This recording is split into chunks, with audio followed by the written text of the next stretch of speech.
जय गुरुदेव। भगवान की असीम कृपा से यह जगत आनंद का स्थल है। परमात्मा ने अपनी कृपा से ही इस जगत का निर्माण किया है। इस जगत में जो कुछ भी जागतिक संसार दिखाई देता है वह परमात्मा ही है और हम सब भी परमात्मा के अंशभूत रूप से यहाँ विद्यमान हैं। अपने शरीर के माध्यम से जीवात्मा विभिन्न कर्म करती है और उन कर्मों का फल भोगते हुए नाना प्रकार की योनियों में संचरण करना पड़ता है। इस संसरणशील संसार में अगर मुक्ति की कामना है तो परमात्मा की ही शरण लेकर के हम मुक्ति को प्राप्त कर सकते हैं। भगवान ने इसके लिए सुगम साधन बताया है। एक बार जगत की इन्हीं व्यवस्थाओं, प्रपंचों तथा जगत की व्यापकता को, इसकी उलझनों को देख करके युधिष्ठिर जी ने भगवान श्री कृष्ण जी से यह संवाद पूछा कि प्रभु कोई उपाय बताइए कि हमें बार बार आवागमन से कैसे मुक्ति मिल सकती है, कैसे जगत के इस मोहजाल से हमें मुक्ति मिल सकती है।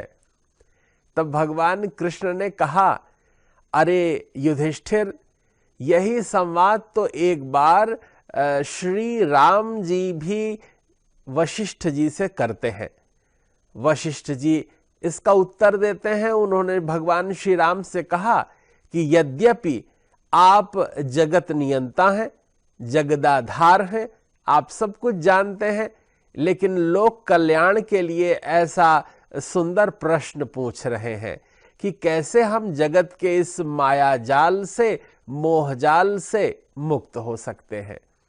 इस प्रसंग को समझाते हुए वशिष्ठ जी श्री राम जी से यह कहते हैं कि देखिए, इस जगत के प्रपंच से मुक्ति का अत्यंत सरल उपाय है। विभिन्न मासों के मध्य में 2 एकादशी के व्रत आते हैं।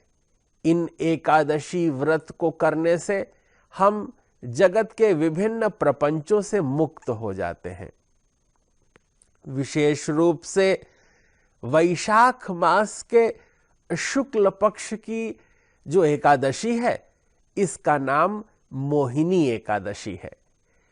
इस मोहिनी एकादशी को करने से निश्चय ही हम इस जगत के मोहजाल से, माया के बंधन से और इस माइक जगत से, जो माया से बना हुआ है, मायापति का यह स्वरूप जो दिख रहा है वस्तुतः वैसा नहीं है।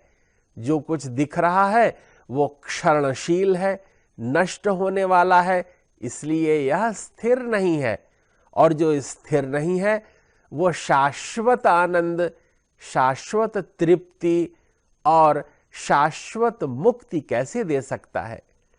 शाश्वत मुक्ति तो परमात्मा की कृपा से ही प्राप्त होगी।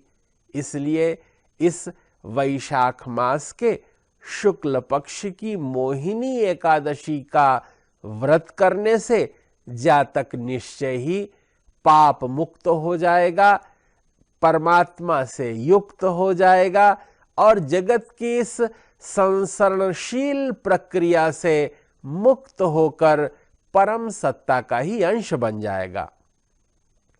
एक बार की बात है, यह बहुत ही सुंदर संसार है। इसमें एक बड़ी सुंदर नदी बहती है जिसका नाम सरस्वती नदी है। उसके किनारे बहुत सुंदर हैं, बड़े पशु पक्षी जीव जंतुओं से युक्त सरस्वती नदी, जिसका पावन नीर पीते ही विद्या, वैदुष्य और विचार प्रकट होने लगता है, इस धरा पर, इस भारतवर्ष की भूमि में बहती है। ऐसी पवित्र रमणीय नदी के तट पर ही भद्रावती नाम का सुंदर नगर है। जैसा कि नाम से ही प्रकट होता है, भद्र अर्थात श्रेष्ठ, वह श्रेष्ठता प्रदान कर देने वाली नगरी भद्रावती नगरी सरस्वती नदी के तट पर अपने ऊंचे कंगूरों, अपने सुंदर पद विन्यास, अपने सुंदर भवनों के विभिन्न खंडों तलों तक सुंदर व्यापक भवनों की श्रृंखला के कारण अत्यंत महनीय था।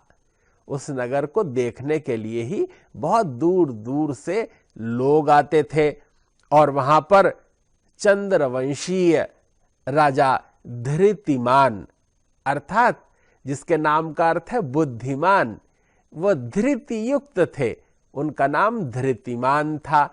ऐसे चंद्रवंशीय राजा धृतिमान सरस्वती नदी के तट पर भद्रावती नामक नगरी के राजा थे, जो अत्यंत प्रशंसित थे। वे सत्य प्रतिज्ञ थे। एक बार जो संकल्प ले लेते थे वह सिद्धि को प्राप्त ही कर लेते थे। इस प्रकार सुंदर नगर में सभी लोग अपना अपना कार्य सुचारू ढंग से करते थे। चूंकि वहां यश, मान, प्रतिष्ठा, दान दक्षिणा, सत्कर्म और पुण्य कर्म सदा ही होते रहते थे। वहां के नगर सेठ, जिनका नाम धनपाल था, उनकी ख्याति बहुत थी। धनपाल नगर सेठ थे।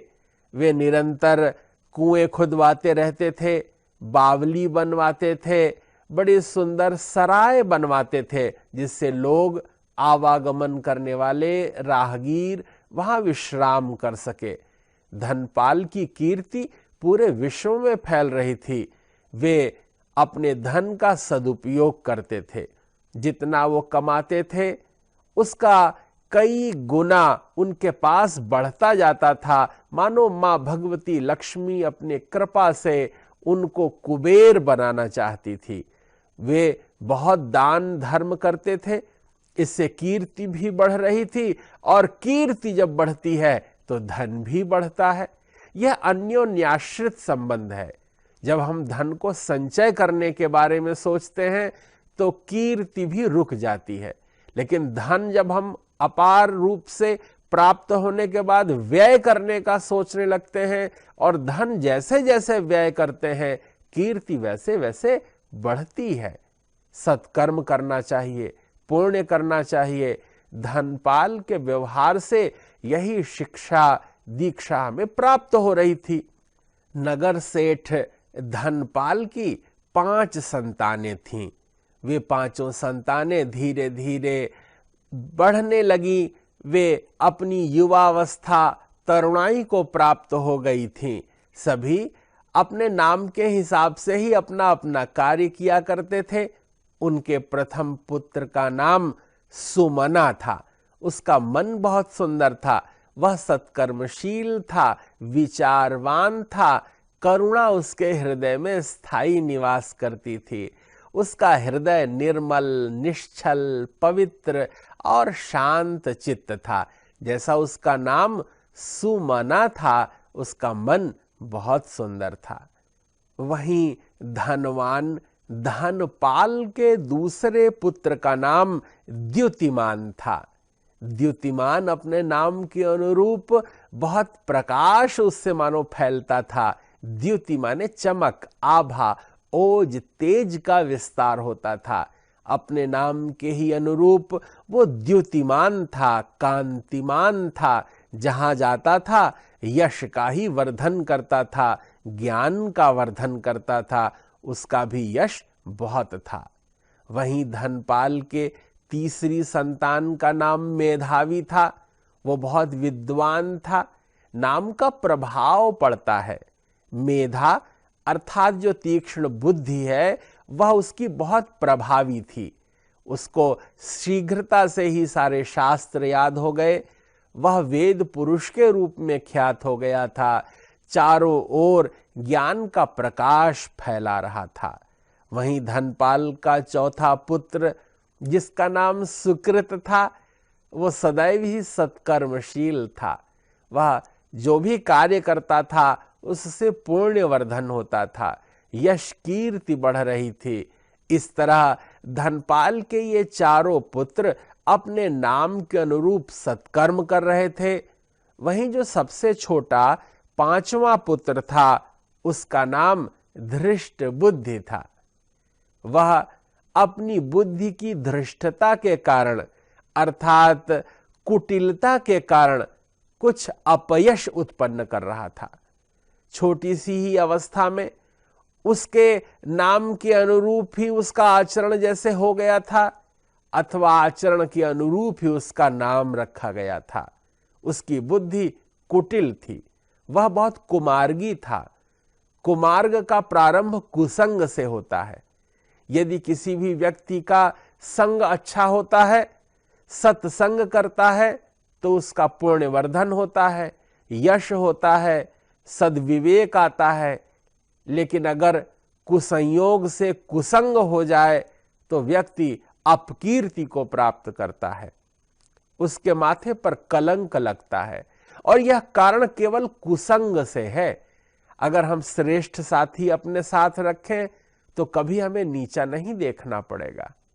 हम कुटिल लोगों को, धूर्त लोगों को जब प्रश्रय देते हैं तो वो कहीं अभी लगता है कि हमारा ये हित कर रहे हैं, ये हमारे कार्य का साधन कर रहे हैं, हमारे लिए सुगमता उत्पन्न कर रहे हैं, लेकिन परिणाम में ये दुख ही देंगे। जो आज हमारे लिए दूसरे को धोखा दे रहे हैं, कल ये ही लोग दूसरे के लिए हमें धोखा देंगे। ये अपने लिए हमारा प्रयोग करेंगे। इसलिए एक सच्चा व्यक्ति सदैव अच्छा होता है और एक झूठा व्यक्ति सदैव कष्ट, कलुष और पीड़ा ही देता है। धृष्ट बुद्धि अपने नाम के अनुरूप ही जैसे जैसे बड़ा होता गया, उसकी प्रवृत्ति जुआ खेलने में हो गई। वो दिन रात धन को जुए में लगाता था। वह परदारागामी हो गया। इसके कारण अपयश फैलने लगा।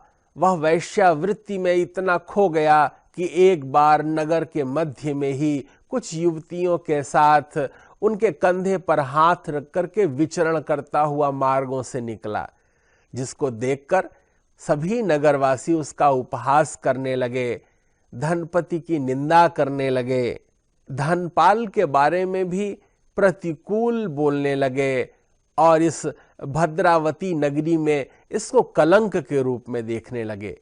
यह समाचार जब धनपाल के पास पहुंचा और धनपाल से होते हुए धृतिमान नामक राजा के पास यह समाचार पहुंचा, तो सभी ने उसे राज्य से विमुख कर दिया। धृष्ट बुद्धि को राज्य से निकाल दिया गया। वह वन वन भटकने लगा, नगर नगर, डगर डगर। वह जब भटकने लगा तब उसके ऊपर भगवान ने करुणा करके उसे एक संत भगवान का सानिध्य दे दिया। संत के साथ 7 कदम चलते ही मैत्री हो जाती है, 7 बात संवाद करते ही स्नेह प्राप्त हो जाता है। और संत वे ही होते हैं जिनका हृदय विशाल होता है, जिनमें करुणा, दया, ममता होती है, जो निश्चलता पर रीझ जाते हैं, जो नितांत सरल होते हैं। ऐसे संत भगवान ने धृष्ट बुद्धि पर करुणा करके एक उपाय बताया कि यदि तुम सत्संग करो, गुरुजनों की सन्निधि में रहो, जाओ किन्हीं ऋषिवर के आश्रम में रहो और गुरुजनों का आदेश मांगो, तो शीघ्र ही तुम कलंक मुक्त हो सकते हो।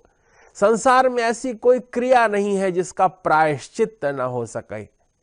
व्यक्ति अगर यह ठान ले तो वह शीघ्र ही पाप कर्म छोड़ करके सत्कर्म करने लगेगा, और जब सत्कर्म करने लगेगा तो धीरे धीरे उसकी कीर्ति बढ़ने लगेगी। संत भगवान के से उपदेष्टित होकर के धृष्ट बुद्धि वहां पर कौंडिन्य मुनि के आश्रम की ओर गया। कौंडिन्य मुनि को प्रणाम करके साष्टांग दंडवत करते हुए जब उसने अपने मन की बात कही, सब कुछ सच सच कह दिया कि इस शरीर द्वारा बड़े अपकर्म और पाप कर्म हुए हैं, तब कौंडिन्य मुनि ने इस धृष्ट बुद्धि की निश्चलता को देख करके, संपूर्ण समर्पण को देख करके और हृदय से सत्य उद्गार को सुन करके करुणा के वशीभूत हो गए। कौंडिन्य मुनि ने धृष्ट बुद्धि को उपदेश दिया कि अभी देखो, वैशाख मास के शुक्ल पक्ष की मोहिनी एकादशी आ रही है। यदि तुम दशमी के दिन बहुत ही शांत चित्त से रह करके अल्पाहार करो, रात्रि जागरण करते हुए प्रातःकाल प्रणाम करके भगवान का ध्यान करते हुए एकादशी का व्रत रहो, रात्रि जागरण से अपने मन को निर्मल बनाओ, अल्पाहार करते हुए, फलाहार करते हुए, दुग्धाहार करते हुए जब तुम जलपान करोगे तब निरंतर भगवत चिंतन में ही अपने मन को लगाए रखो। तुम अनिंदा, अक्रोध और अस्वाद पूर्वक, अवैर पूर्वक जब तुम एकादशी का व्रत करोगे, तुम्हारे मन से किसी के प्रति भी क्रोध का भाव निकल जाएगा। अपनी जिह्वा को स्वाद के लिए जिन षड रसों का चिंतन करते हो उनसे विमुख बनाओ। तुम क्रोध रहित होकर के यहां हमारे पास नीचे बैठ करके शास्त्र चिंतन करते हुए मोहिनी एकादशी का व्रत करो। निश्चय ही तुम इसके प्रभाव से भगवान की इस मायावी जगत की, इस माया के बंधन की उस सृष्टि से ऊपर उठकर भगवान के सत्य स्वरूप को पा जाओगे। इस जगत को तुम विस्मृत करके जगदीश्वर को पा जाओगे। यह विचार सुनकर कौंडिन्य मुनि की कृपा का इतना बड़ा अवलंब पाकर के धृष्ट बुद्धि ने इस वैशाख मास के शुक्ल पक्ष की मोहिनी एकादशी का व्रत नियमानुसार किया और द्वादशी के दिन प्रातःकाल पारण किया, भगवान का भजन किया, भगवान का ध्यान किया, गुरुदेव को प्रणाम किया। इस एक एकादशी को करने के प्रभाव से ही वह धृष्ट बुद्धि सुबुद्धि को प्राप्त हो गया, उस पर भगवत कृपा हो गई, उसका मन निर्मल हो गया और वे कलुषित कर्म जो निंदनीय कर्म है उनसे उसका मन हट गया। मोहिनी एकादशी का यह परम सुंदर आख्यान जो कोई श्रवण करता है, भगवत चिंतन करता है, नारायण की अहेतुकी कृपा उस पर प्राप्त होती। सज्जनों का, संतों का संग करते हुए निरंतर सत्कर्मशील रहना चाहिए, सत्कर्म करना चाहिए, पुण्य का वर्धन करना चाहिए और इस शरीर द्वारा जो कुछ शुभ कर्म हो सके वो करना चाहिए। गुरुजनों का आदर करना चाहिए, अवैर पूर्वक रहना चाहिए। यह पवित्र धरा, यह भारत भूमि, ये तीर्थराज प्रयाग की भूमि, यह हिमालय की भूमि, यह पवित्र ऋषियों की भूमि और ऋषि परंपरा में ही पूज्य महर्षि महेश योगी जी जिन्होंने संपूर्ण विश्व में वेद का ध्वज फहराया है, जिन्होंने अपने सत्कर्म और अपने चिंतन के माध्यम से वैदिक वांग्मय के 40 क्षेत्रों का प्रणयन कर संपूर्ण विश्व समुदाय के लिए कल्याण की कामना की है। उनके अनन्य शिष्य वेद विद्या मार्तंड ब्रह्मचारी गिरीश जी के सद प्रयास से यहाँ हम भगवतीय भारतीय सनातन परंपरा के दिव्य तिथि, वार, एकादशी, पूर्णिमा इत्यादि के महत्व की चर्चा कर रहे हैं। संपूर्ण विश्व समुदाय में लोक मंगल की भावना करते हुए, आप सभी के अभ्युदय का चिंतन करते हुए संपूर्ण विश्व में भगवदीय कृपा का प्रसार हो, यह शुभ भावना रखते हुए आप सबके प्रति शुभ कामनाएं, मंगल कामनाएं। जय गुरुदेव, जय महर्षि